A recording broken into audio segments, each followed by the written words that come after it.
In this episode, you'll hear from John Horn, founder and CEO of Stub Group, and probably the most impressive Google Ads expert I've ever spoken with in my entire life. Having worked in marketing for years now, it was really incredible to be able to talk to John and just pick his brain about Google Ads. So stick around to the end of this episode, and I guarantee you're going to walk away with some new information about how to run your Google Ad campaigns, what you should do for maximum ROI, how to audit Google Ad campaigns, and just a world of other info. So John, where do Google Ads fit in sort of any online business's strategy?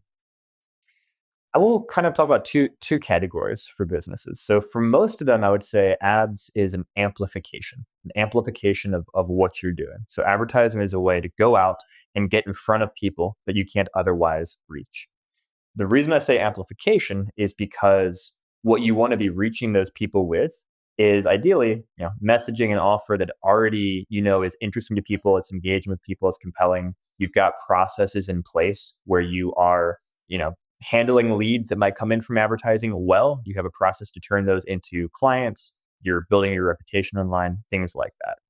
And that's where I'd say for most businesses, advertising fits in. The caveat I'll make to that is that for some businesses, advertising can be a way to kind of prove the concept for various things. So for example, a startup, brand new business, it takes time to build an organic presence to get customers. You can't do that day one, whereas advertising is a way to shortcut that.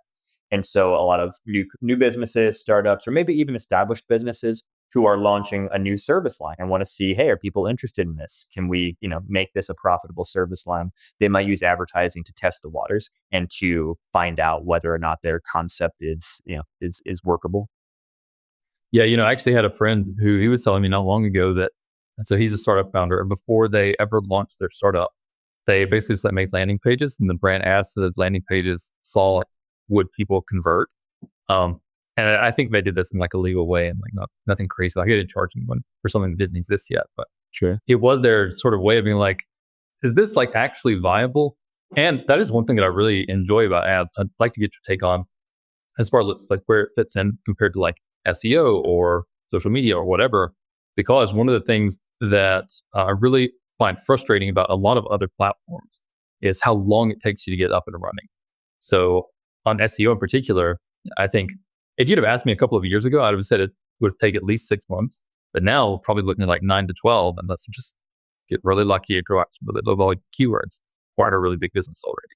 So as far as sort of the whole display of options available to marketers, whether that's SEO, whether that's YouTube, whether that's social, how should people be thinking about building ads into that strategy as far as time to recover investment, how much of their business should be built on ads, and just kind of sort of that whole breakdown there? Yeah. So I'll try and talk kind of in frameworks because obviously the specific answer is going to be very different for specific businesses. But some of the ways I think about this big picture are, first of all, when you're running advertising, you need to invest enough to be able to collect enough data to see whether or not it's working and specifically what aspects are or are not working. So for example, a lot of businesses are like, hey, let me throw a little bit of money at Google. Let me throw, $500 and see how it works. And generally speaking, I mean, you might, get lucky and get something really good out of that. But generally speaking, that's not going to work because even if you get lucky and you get some really good business out of that, you haven't yet figured out how to make that repeatable and scalable. You might have gotten lucky and maybe the one person who clicked, that was a $10,000 sale and awesome. But you don't know, okay, this category of keyword is working. This isn't, this ad copy is resonating. This isn't, those types of things. And so when we work with clients, we encourage them, hey, if you're going to get into the advertising space, we need to invest enough money to collect enough data. What enough means depends again on the industry, how expensive clicks are, things like that.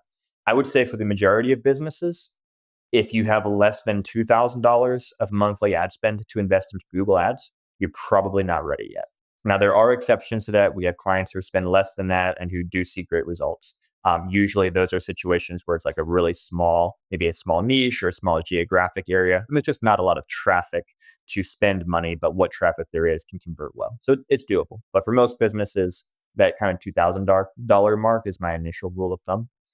And in terms of time, I kind of have two answers to that in terms of how long it takes to see results.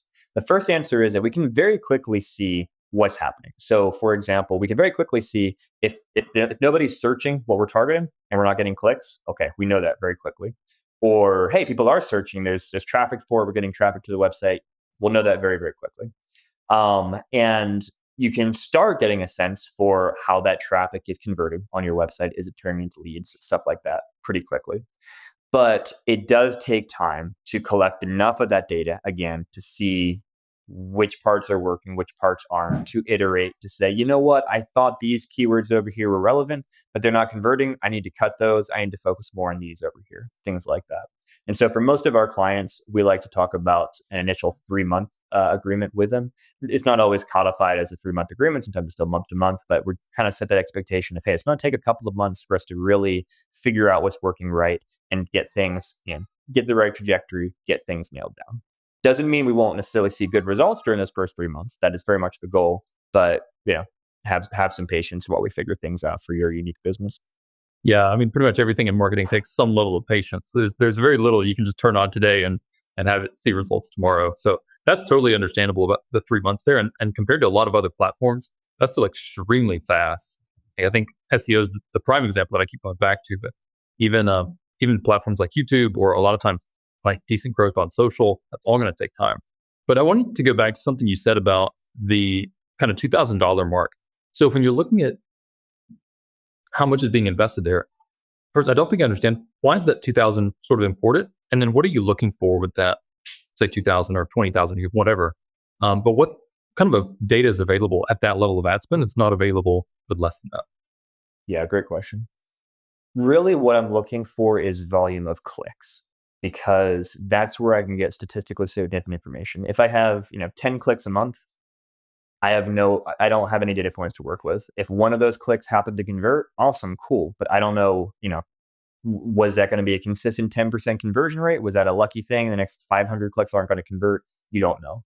And so, I want ideally hundreds of clicks at least over a month time period to be able to pull data points out of that and say, okay, we got a couple hundred clicks to this landing page and X percentage of people converted. We have a general idea that this is probably the benchmark of what we're seeing right now. And so now if we make a change to the landing page or make a change to what we're targeting and we see the conversion rate change, good or bad, next month, we can say it probably was impacted by this change and so forth. And so that $2,000 mark is for a lot of businesses at a place where, based upon the average cost per clicks they might see, it would allow us to get enough click volume over a month for me to be, comfortable making some decisions about what's happening. Now, again, there's exceptions. If you're a lawyer and you are paying, $150 per click, if you're a personal injury attorney, that's very, very possible.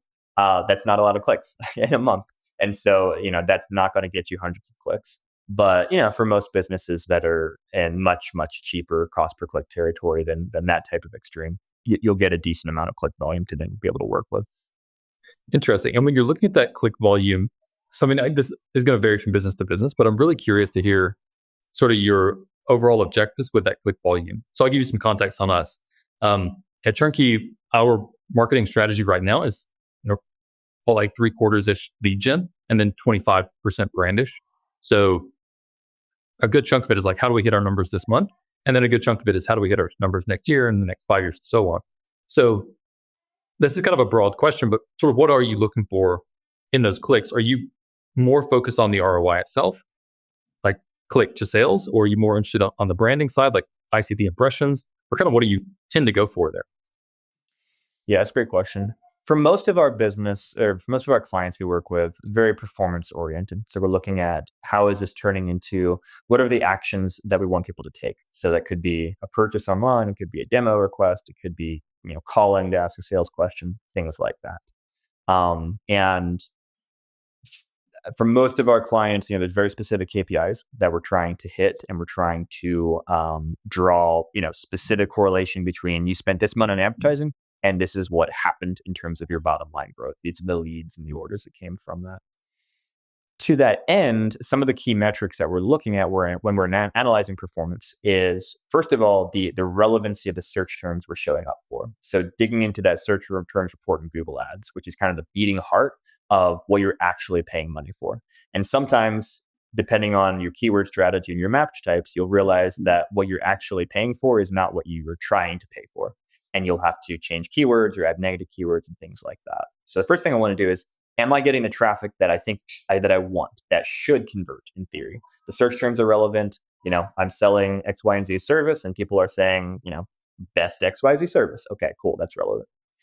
The next thing is really conversion rate on where I'm sending the traffic, because that's going to impact, obviously, how many leads we get and the cost per lead. So my goal is always going to be, how can I increase that conversion rate? I want as many people as possible who are clicking on my ads, who I'm paying for, getting to my landing page, than actually taking the action I want them to take. And then kind of one step above that is going to be click-through rate, which is just the percentage of people, obviously, as you know, who see an ad and then click on that ad. I'm less concerned about that than some of the other things, because that's going to be really impacted by, hey, if I go a little bit more broadly in my targeting and show up for some stuff that I'm not as relevant towards, obviously my click-through rate may be lower, but that's not necessarily a problem. If I'm still getting good quality clicks, I'm getting good quality conversions. So click-through rate in and of itself is not a metric where I'm like, it has to be 10% or 5% or 1% or whatever, but it's something that as a kind of a gauge over time to help me see how relevant are my ads to what I'm showing up for. And as I make changes, as I add negative keywords, as I add new keywords, things like that, how is that click-through rate changing? There's lots of other metrics, obviously, that play a role in everything, but those are the kind of the core first metrics I look at when I'm looking at performance. And when you're looking at those metrics, I really appreciate how you said that they're very performance driven, because this was, I think, an error in our strategy. So we used to be much more like awareness focused, branded focused with our keywords. And it led to this problem where we're like, we don't really know the ROI of a lot of this stuff. It's like, we know we're spending money and we know we're making money. Like, how much are we making due to how much we're spending? We don't know. So we've changed that over time. But I'm really curious, how difficult is it to attribute, say, a click to a sale? Because I know, and the reason I ask, it sounds like a very simple problem. Like, you get a click and you know whether or not it turns into a sale. It feels like this is a problem that I see and hear people having more often than makes sense. So, like, is this a them problem, or is this like an industry-wide thing where it's like attribution is fairly difficult from Google Ads, or are they just doing it wrong? Yes, this is a very important question to be asking, because this is obviously, like you said, key in understanding how the campaigns are performing and how to make them better over time. I would say a couple things. I would say attribution looks deceptively simple. It is challenging. It's not always as challenging as people make out to be. And then it's also more challenging than maybe many people say it is. So there's all sorts of kind of paradoxes going on here, which I'll try to unpack. So the first is, from a very logistical perspective, it is relatively easy to track what happens after someone clicks on an ad, gets to your website. So if there's an action you want them to take, filling out a form, for example, we can put some code for Google Ads on a thank you page that people reach after they fill out the form. And then Google will track, 5 people today clicked to the ads and filled out this form by firing this tracking code. And it'll tell you which keywords that came from, search terms, etc. You can even track phone calls. So we work with call tracking software where we display, specific call tracking numbers to people who click through from Google Ads. And then when we receive calls, we can record those calls. We know where they came from. Again, we can track them back to keyword level, ad level, things like that. So there's a lot of that stuff that you can do. And it's very important to do as much of that as possible. Where things get tricky are a couple areas. So first of all, the customer journey is often not linear or immediate. And here it really depends on the business, because if you're an impulse buy business, you're selling a $10 widget and people either do or don't purchase right after they click your ad, you're going to have really good tracking probably, because right away, do they or don't they purchase, and they're not kind of moving between devices or sending this to their spouse or to their boss or to their coworker, things like that. But the longer that sales cycle gets, the more gaps there are in attribution. If you're in B2B space and it's a type of thing where you've got, multiple stakeholders need to sign off on purchasing the software, and you might have, demo requests going on, and hey, this person was on their phone and clicked your ad, but then they copied the URL and they emailed it to their boss who clicked it from the URL. That's where things get very, very tricky, because you lose a lot of tracking there. And then also there's a reality that a lot of the browsers and platforms and whatnot these days that are more privacy oriented are, pushing back on tracking capabilities, even where it seems very straightforward. So, for example, Safari's kind of pretty anti-trackers at this point. And so, depending on how you're using Safari, they may block tracking code from actually firing. Or a lot of people have ad blockers just inherently installed, and those ad blockers often track the feed or fire. Can't talk. They block the tracking code that needs to fire for you to see that a conversion happened. And so there are lots of those kind of technical things that can get in the way of tracking. And then there's also things that Google and Meta, for example, are doing to try and get around that. So there's these things called enhanced conversion tracking, where what you can do is, let's say you have a form on your website and someone fills out that form. You can send back to Google. Basically, you can say, hey, someone with this email address filled out my form. And Google can go and see, hey, if someone with that email address, let's say they use that email address on their Google profile, they have a YouTube account or they have Gmail or whatever. Well, Google knows that someone with that email address clicked your ad. And even if the firing code, if the tracking code was blocked, maybe by an ad blocker, they still know, hey, Brady with this email address clicked an ad, and then you're telling me, he converted. And so they can still track that back. And so there are some gaps that we're able to fill to kind of backfill through some of those more sophisticated methods. But at the end of the day, it really comes down to sales cycle, how many people are involved. And, the more complicated that is, the harder attribution gets. Yeah. So I would say let's start from let's imagine a scenario that's pretty much as hard as possible. So B2B, really long sales cycle, multiple decision makers. Could you lay out some best practices for attribution? Because I feel like this is a problem. If someone could solve attribution in the B2B space, it'd be like the next Zuckerberg, it'd be a really big deal. Absolutely. Yes, I'll share some tactics that can help along the way. So first of all is have a CRM where whenever you are collecting information from somebody, you are putting that into the CRM, and then you have a consistent journey in there. So for example, HubSpot. We use HubSpot here at Stud Group. And what we'll do is, let's say someone comes to our website and they fill out any form on our website. Well, okay, now they're in our CRM. And what we do is we capture as much information as we can about how they got to the website to begin with, or not so much to begin with, but when they fill out that form. So if they click through a Google ad, we've got code on our website that's capturing information about that click. Okay, the campaign name, the ad group name, the keyword, things like that. And we're actually inputting that into our CRM, into HubSpot. So that then when I go and say, Brady filled out a form on our website, I can see, okay, in HubSpot, I can see Brady clicked our ad from this campaign that was triggered by this keyword. And so now I have that kind of granular information about you. Now, it's not perfect because, you might click an ad today and then bookmark the browser and, come back 2 days from now just by clicking the bookmark or by doing an organic search, things like that. So there are gaps in there. But that's one way.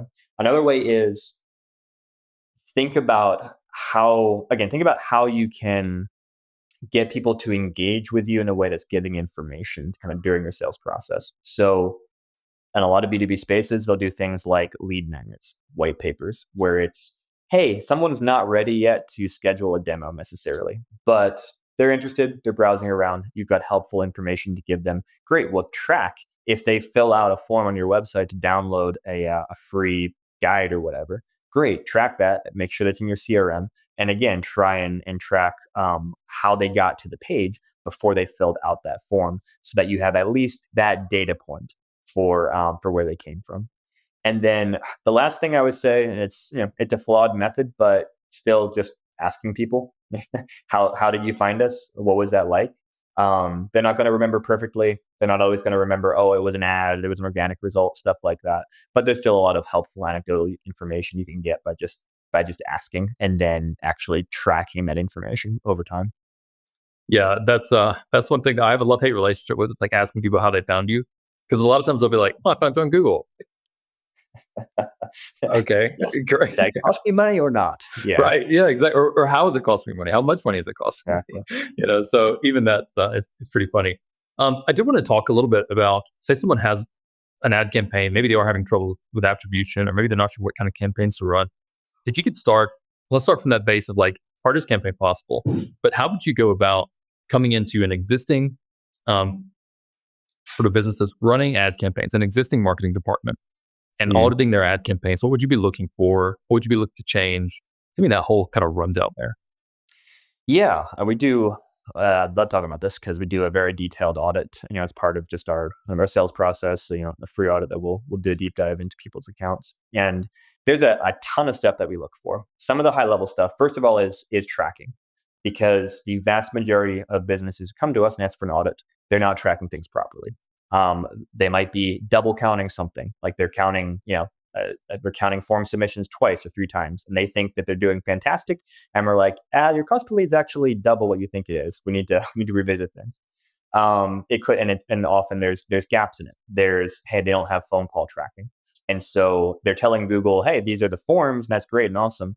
But half of their leads come by a phone, and they have no idea where those are coming from and how to get more of them. So we want to make sure the tracking is as comprehensive as possible and as accurate as possible. Then we look at the search terms report. Is great example like we talked about earlier. I want to see what are they actually paying money for, and there's very often things in there that they don't realize they're paying money for. A good example would be we had a moving client come to us. They're a local and interstate mover, and we looked at their search terms report, and they're spending a bunch of money on things like freight forwarding to Mexico, things that Google thought were, in the moving space and kind of broadly matched to their keywords. But they don't do that. They don't do freight forwarding, so that's completely wasted ad spend, zero value to them. And so, you can cut that out by just adding negative keywords and or tightening the keywords that you're targeting. Other things we'll look at is, are the ads pointing to the right landing pages? The landing pages they're going to, are those good landing pages? Because this is another area where businesses, they'll put a lot of focus on their advertising and a lot of blame on their Google ads, like, oh, the ads aren't good enough or whatever. But they're sending to a crappy landing page that is just not a good experience. It doesn't say what they do. It doesn't have credibility elements. It doesn't have a clear call to action. And so they're just wasting money by people. They click the ad. Oh, that's not a good experience. It's slow loading, whatever it is, click back and go to the next thing. I guess the last thing I'll say on the audit side, because I could talk for an hour literally about it, but bidding strategy is probably one of the other biggest things we look at. So as you obviously know, Google Ads is an auction-based platform, and so the way you go into that auction is there's a variety of ways you can tell Google what you're willing to pay for a click. You can do it manually. You can say, I can pay up to $5 for clicks in this keyword, or you can use different automated strategies. And for most accounts, those automated strategies work better as long as you're feeding really good conversion data into the account. So you could say to Google, hey, I'm telling you what my leads are. I'm importing this information into my account, firing tracking codes, and I want to pay $100 per lead. So I use maximize conversion bidding with a target cost per acquisition of $100 as my goal. And now Google knows, okay, based upon the signals they have, the conversion rates of different things, I can bid more aggressively for this search because it's more likely to convert into a conversion. I can bid less aggressively for this one because it's probably not going to turn into a conversion. And I have to try and hit this average of $100 over time. And it gets pretty complicated, just kind of thinking through the right way to use bidding strategies, which one to use, and then again, making sure the conversion data is accurate that the strategies are using. And so we spend a lot of time thinking about that, looking at that, and making recommendations about that. Okay, well, that's really good. So you said you can talk about this for an hour. I might just hold you to that. Yeah. Let's kind of go through all of that. So make sure I have the high level stuff right. So Okay. auditing, tightening keywords, having good landing page, and then your bidding strategy. Is that kind of the high level, or did I miss any right there? Those, I would say, are the most important ones. Yeah. Cool. So I think we've talked a good bit about attribution. Might come back to that in a little bit, but let's talk about kind of the keywords and campaigns that you've really found to be most effective. Yeah. So I'm really curious. I read a study sometime last week, like branded keywords have, I think it's like 19 times the ROI of other keywords in general, or something Yeah. like that. But I'm really interested in what kind of keywords that you like to target. Like, is it top of funnel awareness type stuff, or is it very low funnel, like very close to buying intent, or just all of that right there? Yeah, we definitely think of it as a funnel. And generally, when we start working with clients, we'll work our way kind of up the funnel. So we'll start with what I call low hanging fruit. Now, branded is kind of its own bucket because, like you said, ROI is generally very, very high from branded. But that's because people are already looking for you. They know who you are. And so the question is, would they not reach you if you didn't pay for that ad? And instead they just click the free organic result. And the answer is going to be a little bit different for different industries because, hey, often competitors are targeting you and you're targeting competitors. And so targeting your brand and keywords is just kind of an unfortunate reality of needing to capture real estate. And if someone searches for stub group, I would rather have stub groups ad appear than someone else who happens to be targeting us and who has an opportunity to try and steal traffic away from me. Yeah, paying for So branded keywords almost feels like paying the mob boss. Like it would be a real pity if someone searched your name and your competitor came up. Like, okay, a little fine. bit, yeah, Jesus, yeah. It's lay kind of off Google. the pay to play with Google. Yeah. But I guess I can't complain about it too much because then we'll often also, target competitors with our ads, and that can be an effective strategy as well. So it goes both ways.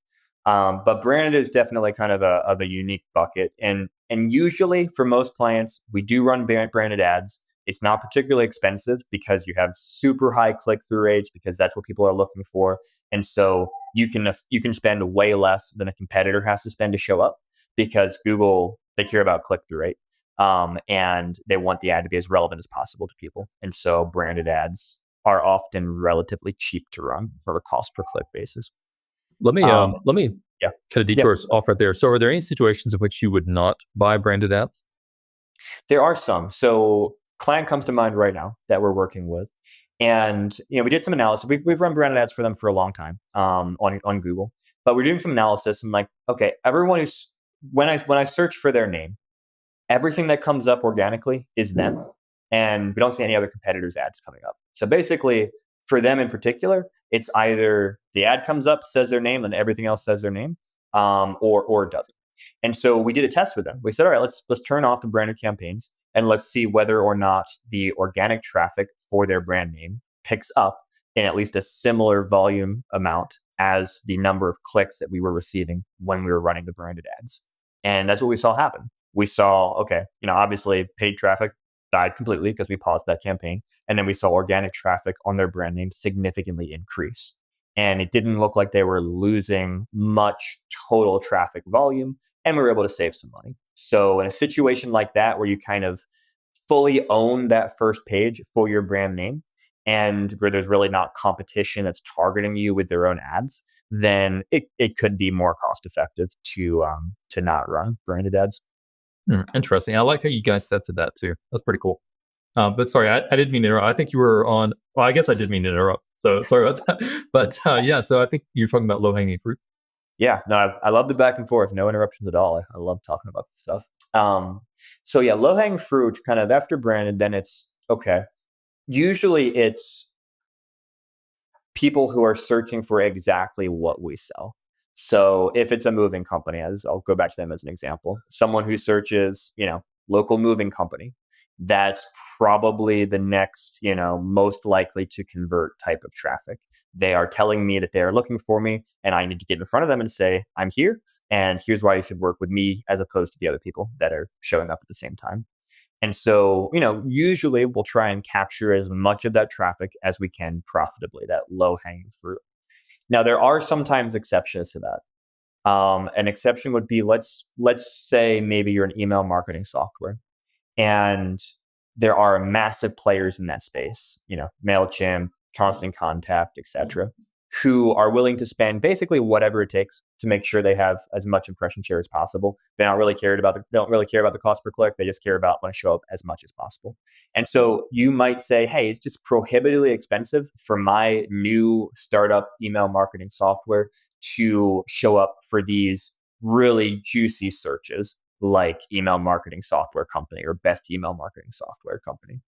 And so then you got to be really creative and think through, okay, well, what are other ways that people are searching on Google that indicate they have a need for what we sell, but that maybe aren't quite as expensive or quite as competitive as the really obvious things. So one example I like to give is let's say there's a particular feature that you're really good at or a particular pain point that you solve that some of the big boys in the space don't solve. And let's get it more specific. Let's say maybe you know that there's an error code that people see often in Constant Contact. I'm not picking on Constant Contact. I have nothing against them. Just grabbing a name that comes to mind. But let's say that there's a common error code that people reach and get frustrated about, and they go and search for that on Google. And so you can run an ad literally saying, experiencing error 575, switch to fill in the blank email marketing software for ease of mind or whatever. And so you can probably get much cheaper traffic for something like that than, email marketing software 2025, that kind of thing. But really, it's about in that funnel. It's about figuring out how do people search for what I'm selling, and then working my way up the funnel. First, it's how they describe exactly what you do. Then it might be pain points that you solve, like the error code example. And then sometimes it might be even higher level stuff. One example that I like to give is we worked for a while with a client that installed walk-in bathtubs for veterans, and they targeted veterans specifically because there were, I think, various kind of grants or things. I think, if I remember correctly, the VA would pay money towards a walk-in tub being installed, just kind of as parts of the benefits package. But veterans didn't necessarily know that was a thing, and so they weren't necessarily searching for walk-in tub. And there's lots of other people who weren't veterans who would be searching for walk-in tub that weren't really particularly relevant to what our client was targeting. And so what they would do is they would go after other keywords that veterans would target. It could be, hey, VA benefits. It could be, American Legion near me, things like that, where, hey, if someone searches for this, we know they're probably a veteran. And then they would have an ad be like, hey, you qualify for a free walk-in tub, stuff like that. And that doesn't always work. It kind of depends. It's very case by case, but sometimes something really creative like that can just take off and work really, really well.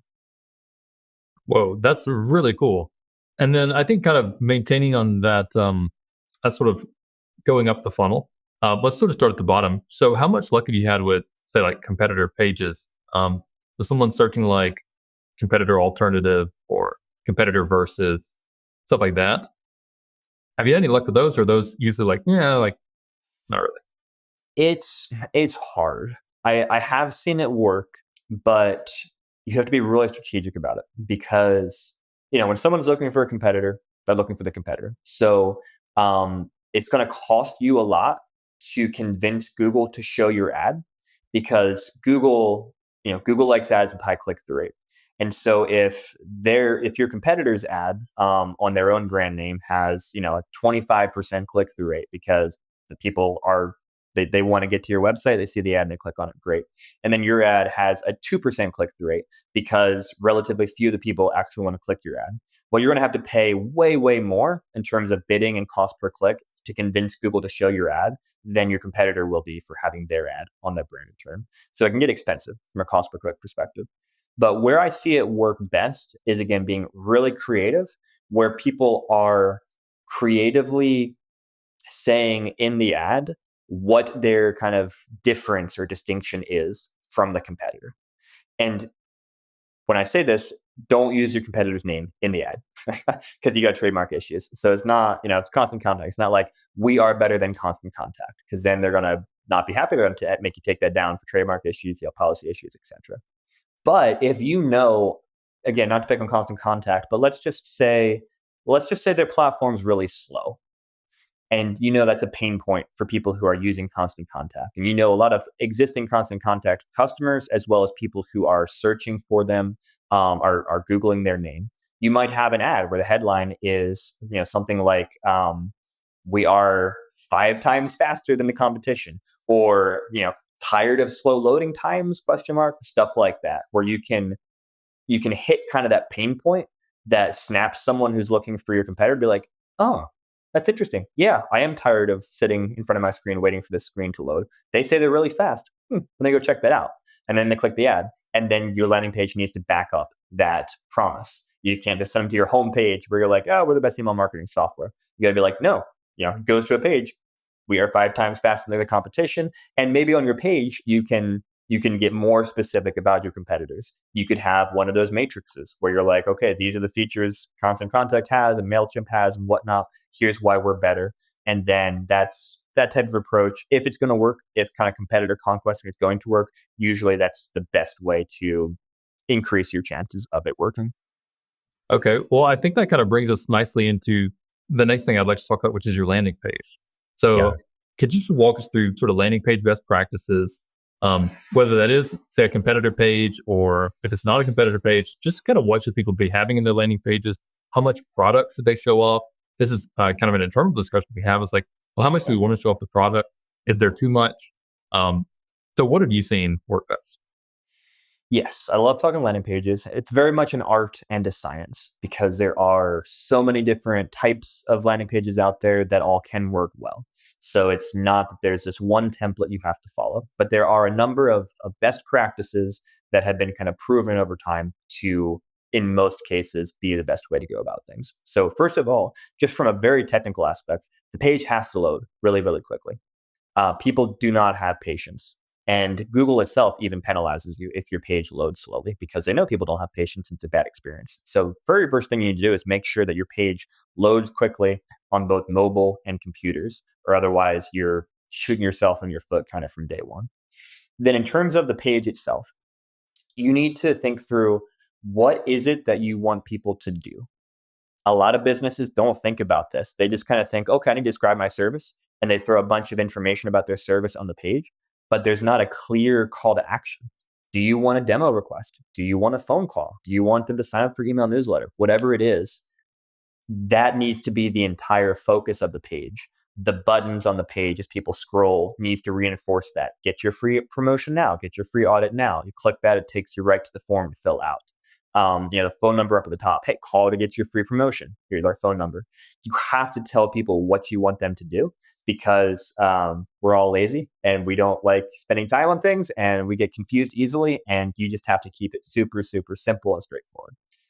And you got to reinforce it. Your headline in most cases should be about that, or at least your sub headline. Get your free email marketing audit, whatever it is. The design elements of the page should just kind of visually orient people towards that call to action, whether that be through arrows or just kind of how you progress the story as they scroll the page, whatever it may be. And then credibility elements, really, really important.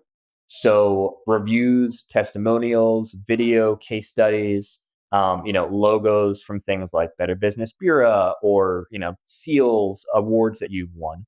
Everything you can do to establish credibility and say, hey, we're an expert in this space. We're a legitimate company. We're not a fly-by-night operation. Here's why. Here's what our customers say about us in their own words. That's so, so important. You can say anything you want about your company, but when you just say, "Hey, here's a review from our client. Here's a video review. Videos are awesome from our customer." That's going to be 100 times more effective than any of your sales copy because people perceive just there's more trust there. It's not you; it's someone else talking about you, and often the way that someone else talks about you is going to be using similar messaging, hitting similar pain points as what the potential customer is experiencing as they watch that video or read that review. So those things are all really important. And there's a million ways you can do more information, you can do less information. There's not a right and wrong answer there. It's more of a test and see. So the ideal scenario is, let's say, hey, let's do a really short landing page that's got no fluff and right to the point. Let's do a really long landing page. It has all sorts of information people can scroll through, and let's test them against each other. And again, it goes back to conversion rate and see which one has a higher conversion rate. And sometimes you'll be surprised. You may think one thing is going to win, and then for whatever reason, something else wins. And so there's where you got to kind of let the data dictate and help you improve over time. Yeah. And just going back to that sort of split testing of landing pages and seeing which ones convert better. Yeah. Are you more of like a change one thing at a time and then split test kind of guy? Or are you more like, let's just read the whole page and then try both against each other kind of guy? It's a good question.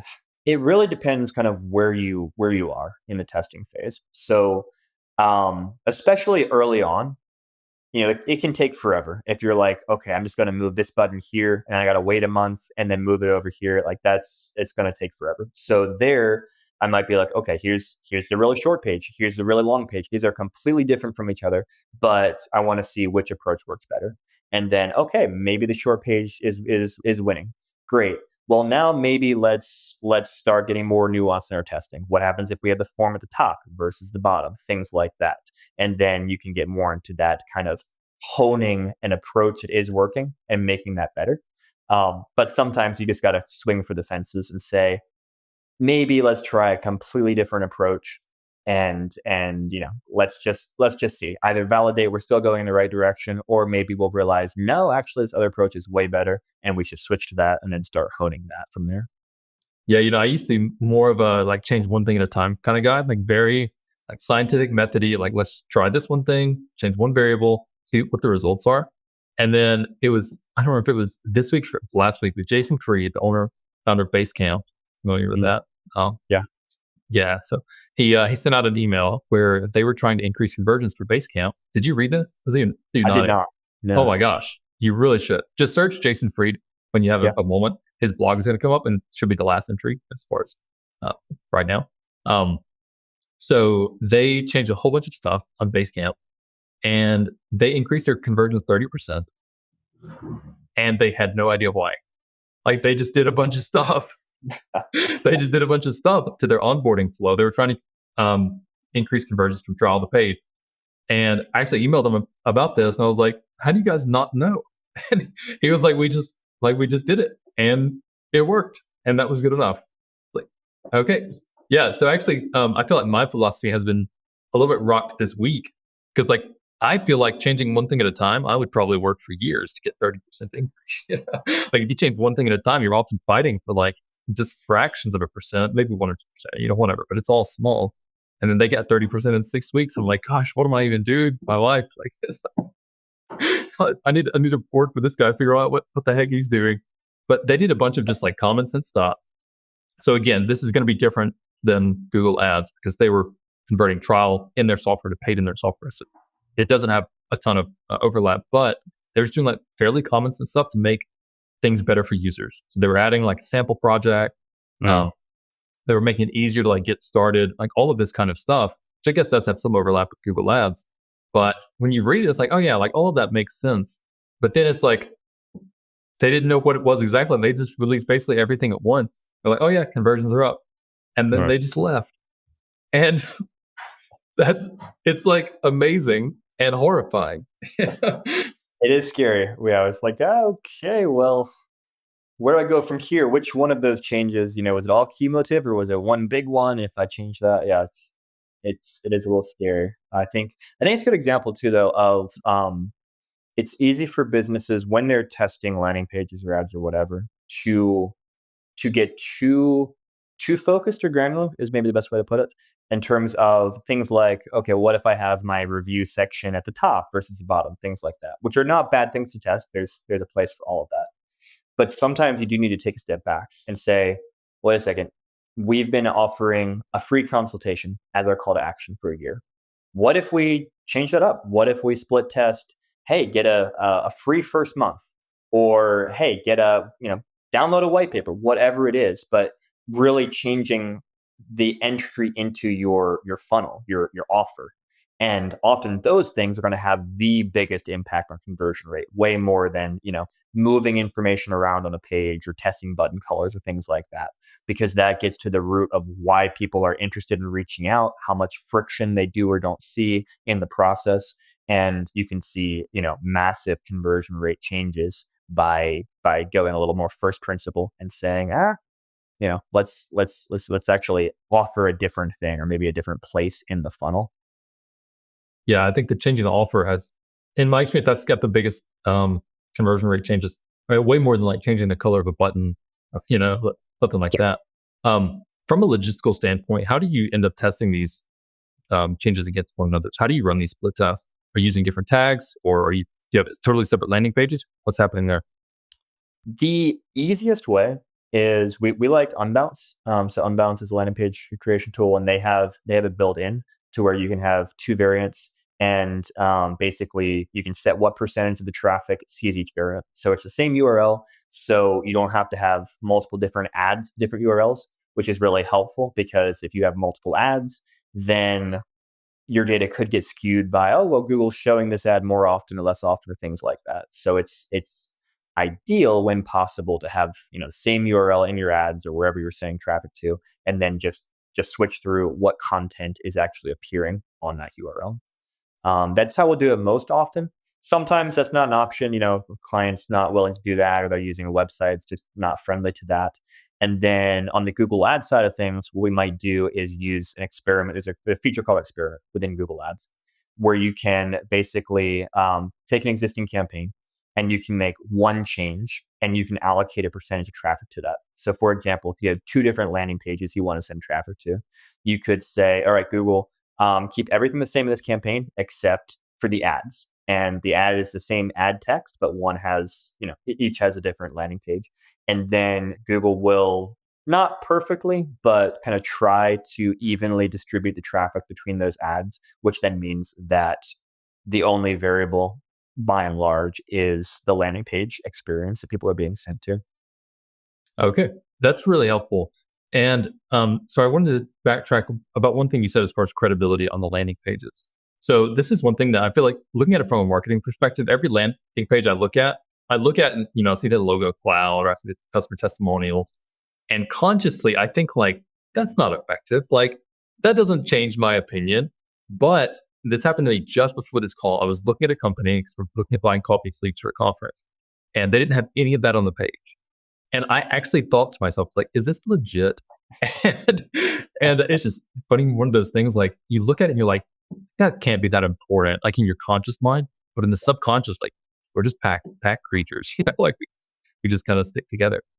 So what have you seen work as far as that kind of credibility? Is it just logo clouds? Is it customer written testimonials, video testimonials? What do you like to have? You could build a perfect landing page. What would that have Yeah. as far as credibility? My perfect landing page is going to have multiple things. The first thing it's going to have is video testimonials from customers, because there's nothing else that beats just seeing another human, authentically on camera talking about the service that you're looking at. So video testimonials, number one, ideal. They're also often the hardest to get from people because people don't like sitting down in front of the camera and taking time out of my day to talk about your business. But that is a way to stand out a little bit, because most people have written reviews these days because they're easier to get. A lot of people don't have video reviews, and so when you've got those, you are standing out a little bit from the competition. So that's kind of the first thing. Then definitely written reviews, ideally, and ideally, in most cases, I like pulling them in from another platform because there's some authenticity from that. So, for example, just having a widget that pulls your Google reviews or your Facebook reviews or whatever, I feel like that shows more authenticity than if you're just copy pasting what someone said, because you can make that up. You can say whatever you want, which you shouldn't, but you can, and people do. Whereas if they can actually say, "Oh, it's on Google," and they could click and go read the review on Google, there's just instantly more credibility that comes from that. And then lastly, well, not lastly, but yeah, logo clouds. I think there's definitely a place for them. It depends on the business, but definitely in the B2B space. If you've got some helpful stuff, whether it be recognizable names or at least, logos that communicate that you work with other businesses in the same vertical and space as what you're targeting, I think that can be very helpful. And then lastly, I think, again, any kind of seals, awards, things like that. If there's an industry magazine that rated you the top 5, whatever, or things like that. They're not make or break it, but it just all goes towards building your credibility. And I don't think it's going to hurt you by having those things. I think it can only help in most cases. So, ideally, you have all of that together on a landing page. Yeah, going back to the kind of awards and certificates and stuff, I would have said before our call today that was the least important to me. But now, after not seeing any reviews on that landing page, and then I just don't trust my own judgments. So I'll defer to you and your judgment. It's better than mine. But that's really helpful as far as kind of everything landing page. So let's move over to bidding strategies. I don't even know what questions to ask here. So can you just kind of run me through sort of what's your overall bidding strategy? What do you like to see, do, what should listeners do, et cetera? Yeah, so there's two ways you can approach bidding with Google. You can do it manually, or you can leverage their automation. And on the manual side of things, it's pretty straightforward. You're basically saying, here's the maximum amount I'm willing to spend for these searches, for clicks on my ads for these searches. And then if you want to get real fancy, there are bid adjustments you can add. You can be like, okay, well, if someone's on their phone, I want to bid up by 10%. Or if they're in, New York, I want to bid down by 50% or whatever. There's tons of bid adjustments you can make. And in the old days of Google Ads, back in the day when we were doing things, this was a big part of what people were doing to manage ads because there weren't good automated solutions in place. And so you'd be looking, be like, oh, our conversion rate's better for mobile, so we should increase our bid so we can get more mobile traffic, or so forth and so on. But there are so many different options and signals that you can kind of bid adjust that humans can't effectively do it just manually. And so that's where automation comes in. And Google has a number of automated options. So let's kind of walk through them. The two first basic ones, or the most basic one, is maximize clicks. And maximize clicks is simply where you tell Google, here's my daily budget, give me as many clicks as possible from that. Now, Google gets to decide what maximize means. So if they're like, oh, well, you've got a $100 budget and, we're not sure if you're going to get clicks later in the day, and here's a $10 click we can get you right now, maybe they'll do that. And maybe you'll have cost per clicks that are, way more than you want to see. But generally speaking, maximize clicks is going to get you a higher click volume. What it's prioritizing, though, to some extent, is cheaper clicks, because if you have $100 and you could get $2 clicks or $10 clicks, well, you'll get more clicks from $2 clicks. And so Google might prioritize more of the cheaper ones. What that also means is they might be cheaper because they're less relevant, because competitors aren't bidding aggressively on them. And so maybe they're cheaper clicks, but they're not likely to turn into conversions in your website. And so there's some downsides to that. So kind of from there, then we go into what they call smart bidding, which is bidding strategies that are based upon the conversion data that you send into your account. So if you're doing those things we talked about earlier, if you're tracking form submissions, you're tracking phone calls, orders, the actions that people take, and you're getting that data back into Google Ads, then you can leverage a couple different types of bidding strategies. You can use what they call maximize conversions, which is where similar to maximize clicks, but maximize conversions. Google, here's my daily budget, get me as many conversions as possible from it. And Google's going to look and see, okay, these are the signals that seem to be converting based upon the conversion data that we've been given. When we see other people who match those signals, we're going to bid more aggressively to get them. Or when we see people who don't match those signals, we'll bid less aggressively to get them, because we're trying to get as many conversions as possible. Then a step up from that would be adding a target cost per acquisition, target CPA is what we call it in the shorthand. And this is where you're telling Google, hey, I want to pay X amount per conversion. And now Google has to get really strategic and say, okay, well, this traffic over here is converting above average rate. Let's get more of it. Great, we can bid more aggressively. This over here is not. We can't bid aggressively for this because we need to hit this average $100 overtime. Now, it's not a guarantee that Google's going to hit that. You are asking Google, try to hit this, basically. But it's not a cost per lead model. There will still be situations where you're not actually seeing what you want to see, but it's, you're trying to get where you want to be. And then I'd say lastly, on the automated bidding strategy side of things, you have target return on ad spend. So this is relevant if you're feeding value data back into Google about your conversions. So especially think of an e-commerce website where people are placing orders, and those orders obviously have different dollar amounts. And so here you might be telling Google, I want a target return on ad spend of, let's pick a number, of 5x. So they're going to look and say, okay, well, this signals over here led to $500 orders. These signals over here led to $50 orders. We can be a lot more aggressive for the people who are turning into the $500 orders, less for the $50 orders. And so they try and customize their bids and who they target based upon hitting that average return on ad spend over time. And so that's high level. There's certainly nuances to all of it. But that's kind of in a nutshell, the options and that you have for bidding on Google. Yeah, well, I know we're running out of time, so I just kind of wanted to ask, I think, one last question. When people are looking to run or hire someone to get Google Ads, kind of what should they be looking for in that hire? So they should be looking for someone. So ideally, the first place I start is, asking them to, let's say if I'm running ads right now, ask them to look at my account and give me their perspective on it. Or if I'm not running any ads, asking them to kind of put together, how would you go about this? What's your action plan? And kind of look at that and see, does this make sense? Does this make logical sense? Does it look like they took the time to understand my business, to really look at things? And that's going to be a good intro into whether or not they might be a good partner to work with. I'm going to ask for things like, what does communication look like? How and how often do I hear about the work that they're doing for me? What does reporting look like? Things like that. Do I have a dedicated person that I'm going to be working with? Or is it like a ticket system where anybody might be working on my account and I don't know who I get, and there's not a lot of context that's communicated between people necessarily. So those are some of the things. Obviously, I'm going to go and look up their reputation online. I'm going to search for reviews and see, are there reviews? Are people happy? How many reviews are there? What are people saying about their experience? Things like that. And it's difficult because there's so many different things that go into that decision. And different companies will have pros and cons, and obviously cost factors into it as well. But really trying to get a sense for, do they understand my business? Do I like speaking with them initially? Do they seem like likable people who are professional? And do they have a good reputation online? And those are, I think, some important places to start. Totally. Well, John, thank you so much for your time. People are looking to find you. Where should they go?